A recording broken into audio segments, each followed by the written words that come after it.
Good morning. आज आपण SY BCom या वर्गातील व्यावसायिक कायदे या विषयामधील चलनक्षम दस्तऐवज कायदा 2015 या प्रकरणातील धनादेश या घटकाचा सविस्तर अभ्यास करणार आहोत. धनादेश म्हणजे काय, त्याचबरोबर धनादेशाशी संबंधित असणारे पक्ष, धनादेशाची वैशिष्ट्य, त्याचबरोबर धनादेशाचे प्रकार आणि धनादेशाचं रेखांकन कसं केलं जातं हे यामध्ये आज आपण पाहणार आहोत.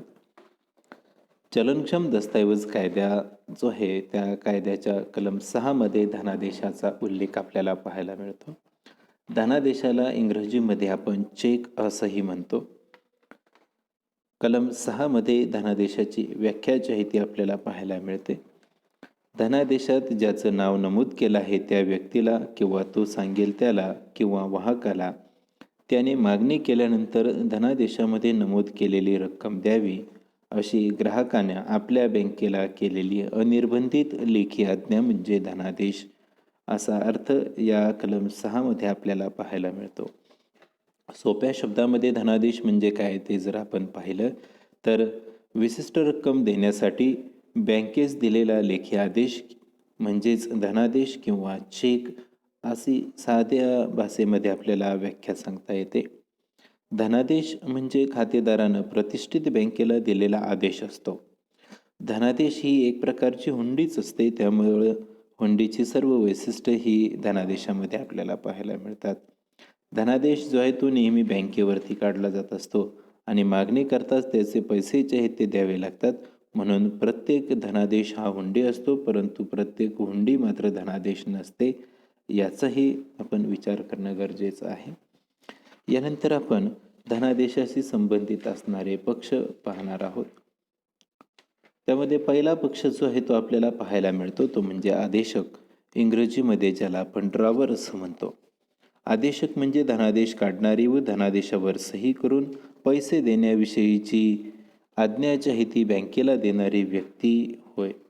म्हणजेच जी व्यक्ती धनादेश काढते आणि धनादेशावर सही करून पैसे देण्याविषयीची बँकेला आज्ञा देते त्या व्यक्तीला आपण आदेशक असं म्हणत असतो.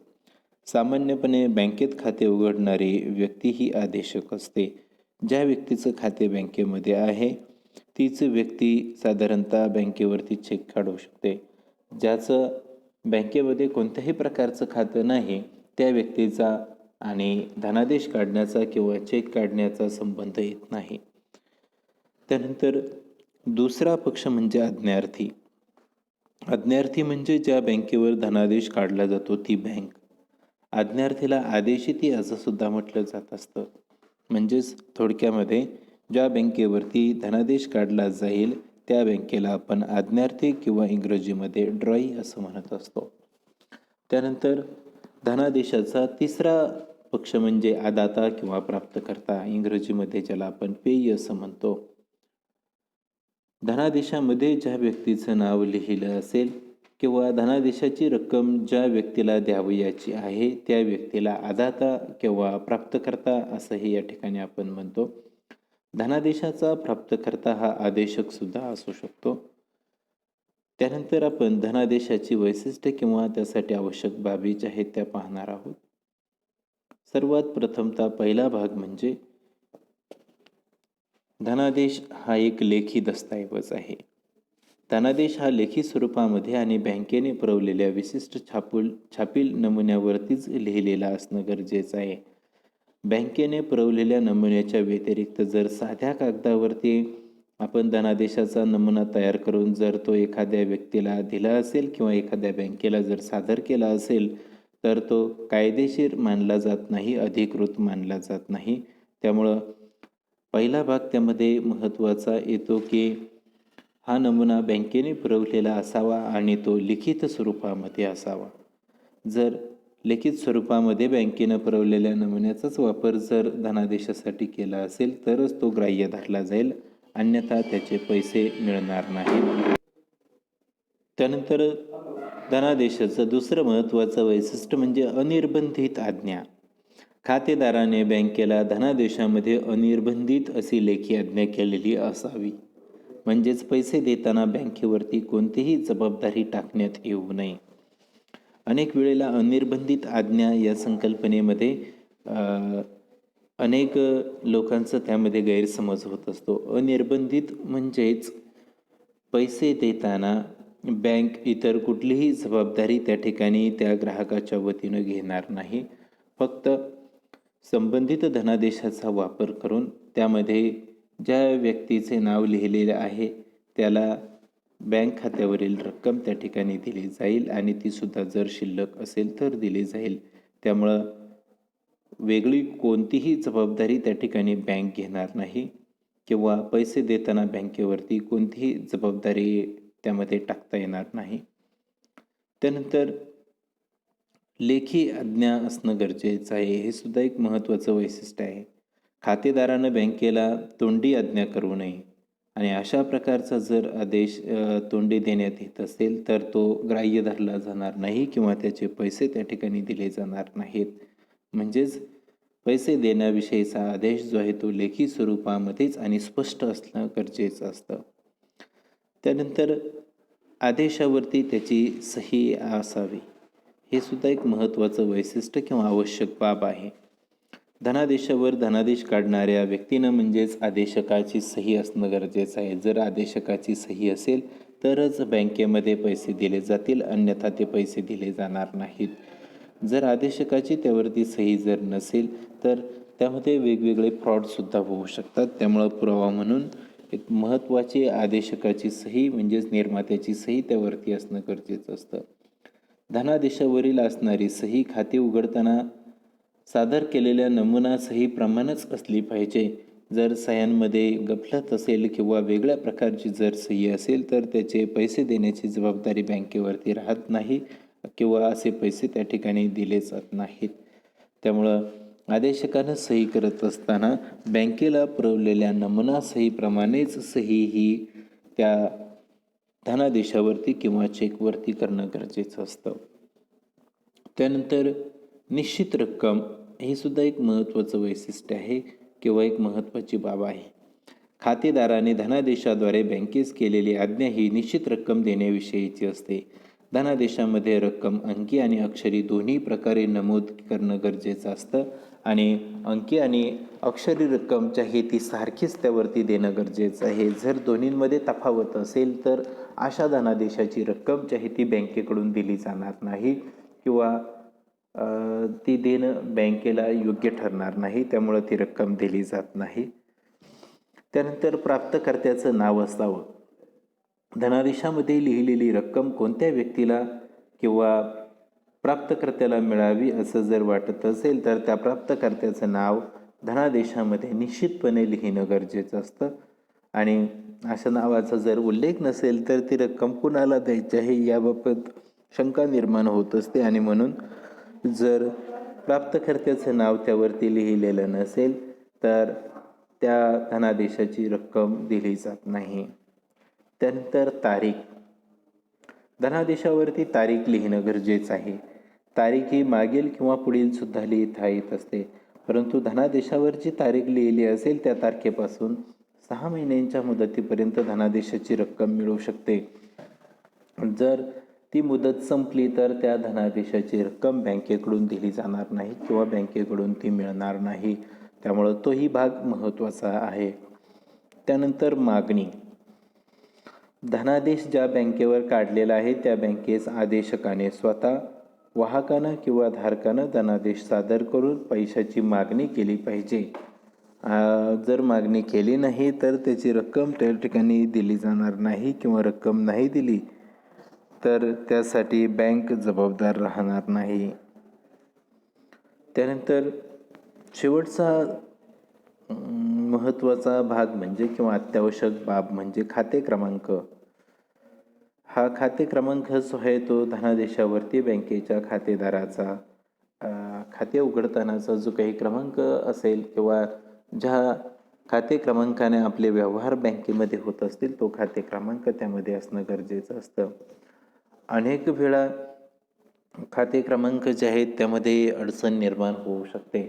म्हणजे एकाच व्यक्तीचे त्याच बँकेमध्ये जर 2 किंवा 3 किंवा त्यापेक्षा अधिक जर खाती असतील तर अशा वेळेला कोणत्या खात्यावरून किंवा कोणत्या खात्यासाठी धनादेश दिला जाणार आहे याचाही भाग महत्त्वाचा असतो. आणि म्हणून अलीकडच्या काळामध्ये बँकांनी धनादेशाचा नमुना पुरवत असताना त्या संबंधित खातेदाराचा खाते क्रमांक आणि नाव जे आहे ते त्या संबंधित धनादेशावरतीच मुद्रण करून त्या ठिकाणी दिलेलं आपल्याला पाहायला मिळतं. किंवा ज्याला आपण म्हणतो सध्याच्या नवीन तंत्रज्ञानाच्या युगामध्ये धनादेशावरती बँक काय करते, तो खाते क्रमांक लिहून देत असते. त्या संबंधित खाते क्रमांकाच्याच खात्यातून व्यवहार त्या ठिकाणी करावे लागत असतात. त्यामुळं ज्या खाते क्रमांकाची नोंद त्यावरती झालेली आहे त्या खात्यामध्ये पुरेसे पैसे असणं गरजेचं असतं. किंवा विशिष्ट खात्यावरती जर व्यवहार करायचा असेल तर त्याचाही विचार आपल्याला करावा लागेल. यानंतर आपण धनादेशांचे प्रकार पाहणार आहोत.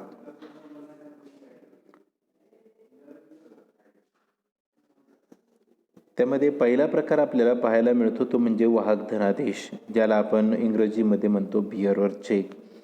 ज्या धनादेशाचे पैसे बँकेच्या काउंटरवर मिळतात त्या धनादेशाला वाहक धनादेश असं म्हटलं जात असतं.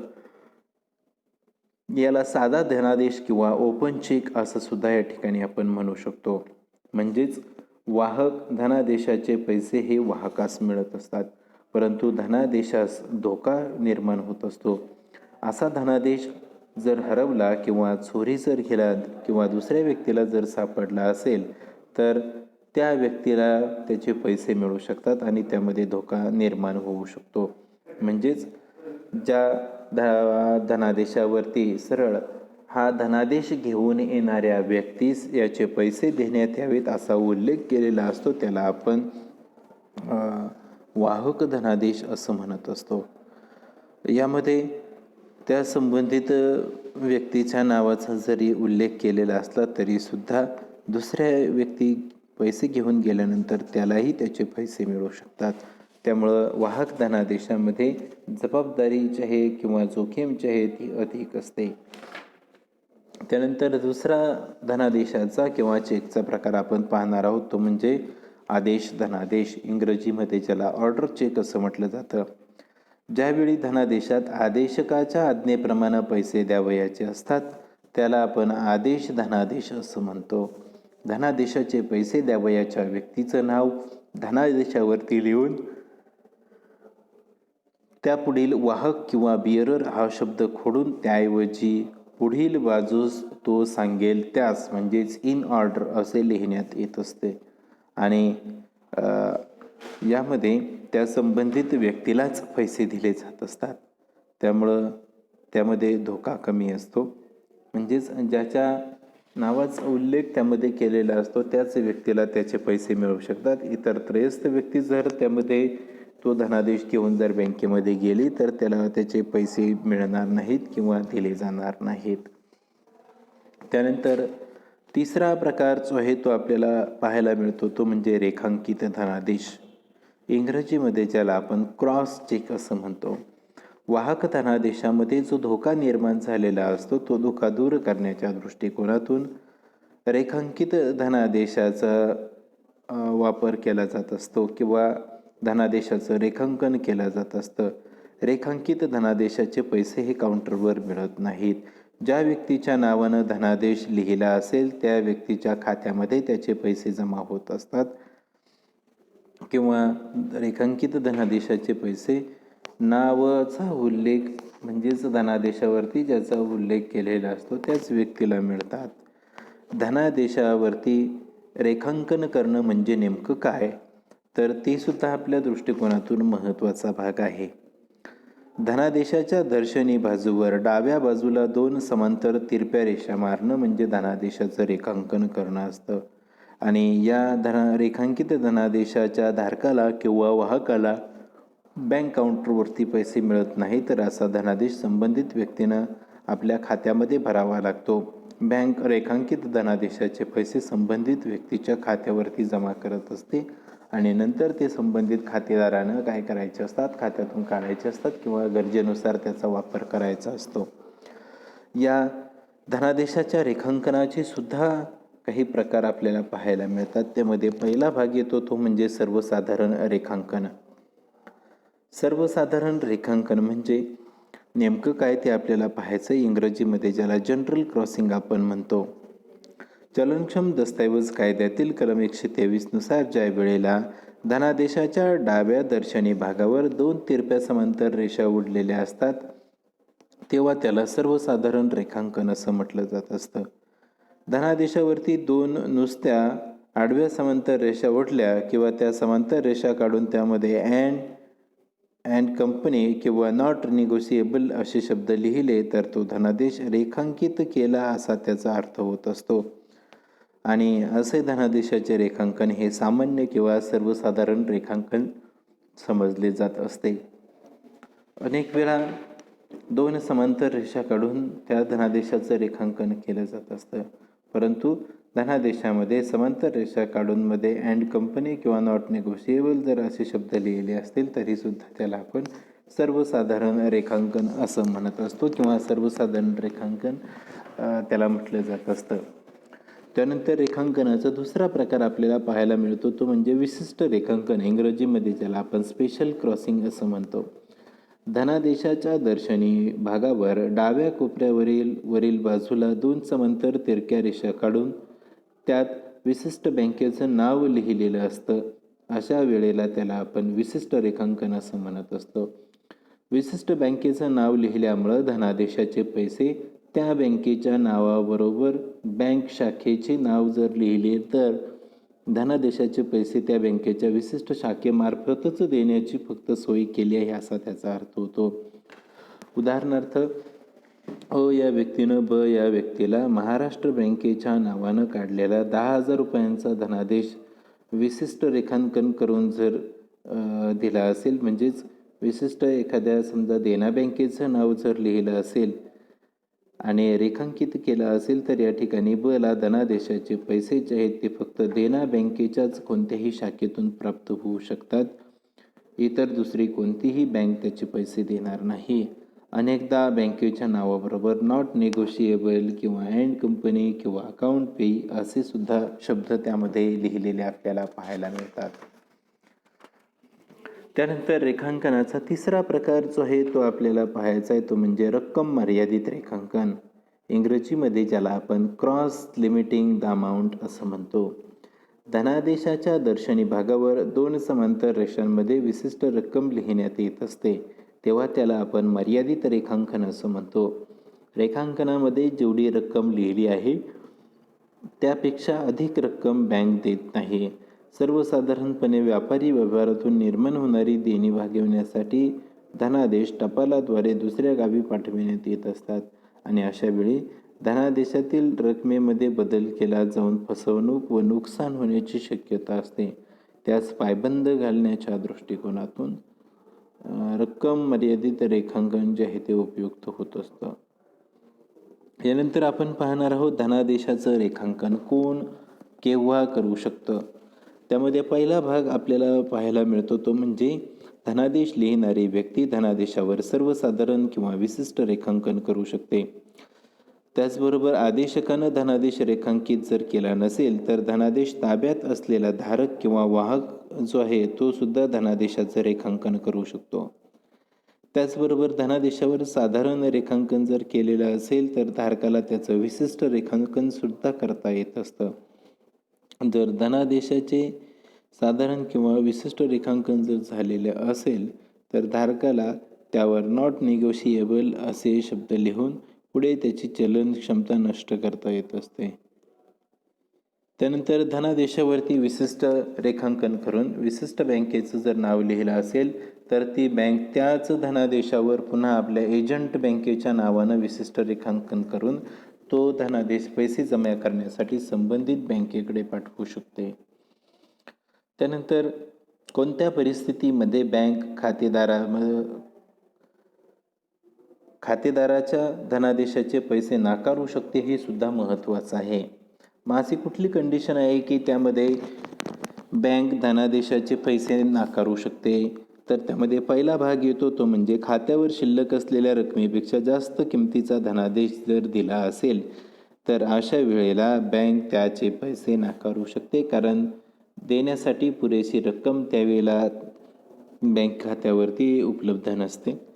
त्यानंतर धनादेश लिहिणाऱ्याची सही बँकेतील सही नमुन्याशी जुळत नसेल, म्हणजे धनादेश लिहिणाऱ्यानं वेगळी सही केली असेल किंवा दुसऱ्या एखाद्या व्यक्तीची सही जर त्यावरती घेतलेली असेल तर अशा वेळेला सुद्धा बँक त्याची रक्कम देऊ शकत नाही. म्हणजे बँकेमध्ये असणारे जी काही खात्याची नमुना सही असेल ती आणि धनादेशाची सही ही एकच असणं गरजेचं असतं किंवा त्यासारखीच सही त्यामध्ये असावी लागते. त्यानंतर त्याचे पैसे मिळू शकतात. जर त्यामध्ये तफावत असेल तर बँक त्याचे पैसे देऊ शकत नाही. त्यानंतर धनादेशावर जर पुढील तारीख लिहिलेली असेल तर धनादेशाचे पैसे देण्याचे बँक नाकारते.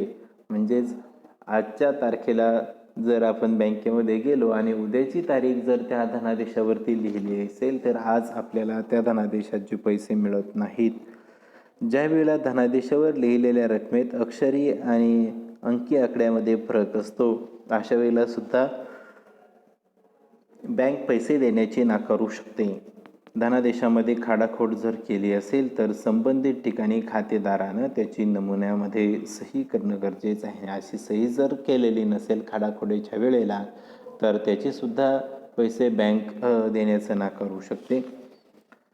त्याचबरोबर धनादेशाचे पैसे देऊ नयेत, स्टॉप पेमेंट अशी सूचना जर खातेदारानं बँकेला दिलेली असेल तरीसुद्धा बँक त्याचे पैसे अडवून ठेवू शकते किंवा नाकारू शकते. अनेक वेळेला समजा धनादेश जो आहे तो जर चुकीचा लिहिला गेला असेल किंवा त्यामध्ये काही अफरातफर जर झाली असेल, म्हणजे दुसऱ्या एखाद्या व्यक्तीनं चेक चोरी करून डुप्लिकेट सही करून जर तो बँकेमध्ये त्या ठिकाणी गेला असेल तर अशा वेळेला सुद्धा संबंधित खात्याचा खातेदार जो आहे तो त्याची रक्कम न देण्याची सूचना त्या ठिकाणी बँकेला करू शकतो. म्हणजे स्टॉप पेमेंटची रिक्वेस्ट जर केली तर बँक त्याचं पेमेंट थांबवून धरू शकते. त्यानंतर खातेदाराचा मृत्यू झाल्याची माहिती जर बँकेला मिळाली असेल तर बँक त्या खातेदाराच्या धनादेशाचे पैसे देत नाही. विशिष्ट खातेदाराच्या खात्यातील रक्कम कोणासही देऊ नये असा जर आदेश बँकेला कोर्टानं जर दिलेला असेल तर किंवा न्यायालयानं जर दिलेला असेल तरीसुद्धा त्या खात्यातील रक्कम जी आहे ती काय केली जात नाही, दिली जात नाही. विशिष्ट खातेदाराच्या खात्यातील रक्कम जी आहे ती कोणासही देऊ नये असा बँक आदेश काढत असते. कधी ज्या वेळेला बँकेची काही येणे वसूल झालेली असतात किंवा ती संबंधित व्यक्ती दिवाळखोर झालेली असेल किंवा इतर काही टेक्निकल बाबीमुळं अडचणी जर निर्माण झाल्या असतील तर हा भाग महत्त्वाचा आहे. त्यानंतर खातेदार वेडा किंवा दिवाळखोर म्हणून जर झाला असेल तरीसुद्धा बँकेला अशा खातेदाराच्या धनादेशाचा अनादर करण्याचा हक्क प्राप्त होत असतो, कारण दिलेले पैसे मिळतील किंवा नाही याबाबत शंका निर्माण होत असते. त्याचबरोबर खातेदाराचे खाते ज्या बँकेमध्ये आहे त्याच बँकेवर खातेदारानं धनादेश काढला पाहिजे. खातेदारानं जर त्या बँकेच्या दुसऱ्या शाखेवर धनादेश जर काढला तर धनादेश काढल्यास त्या धनादेशाचा अनादर झाला असं म्हटलं जात असतं. त्याचबरोबर खातेदाराच्या खात्यातील रकमेवरती बँकेचा तारण हक्क असल्यास बँक त्या खातेदाराच्या धनादेशाचे पैसे देण्याचं नाकारू शकतो. आणि धनादेश जर फाटलेला असेल किंवा अत्यंत जीर्ण अवस्थेमध्ये झालेला असेल तरी सुद्धा बँक त्याचे पैसे देण्यासाठी नकार देऊ शकते. त्यामुळं तोही भाग काय आहे, महत्त्वाचा आहे. आज आपण धनादेश म्हणजे काय, त्याचबरोबर धनादेशाची असणारी वैशिष्ट्य किंवा धनादेशासाठी असणाऱ्या अत्यावश्यक बाबी, त्याचबरोबर धनादेशाचे प्रकार, त्यामध्ये वाहक धनादेश, आदेश धनादेश आणि रेखांकित धनादेश यांचा अभ्यास केला. आणि धनादेशाचं रेखांकन कसं केलं जात असतं, त्या रेखांकनाच्या पद्धती नेमक्या काय आहेत, त्यामध्ये सर्वसाधारण रेखांकन, विशिष्ट रेखांकन आणि रक्कम मर्यादित रेखांकन असे 3 प्रकार यामध्ये आपण पाहिलेले आहेत. धन्यवाद.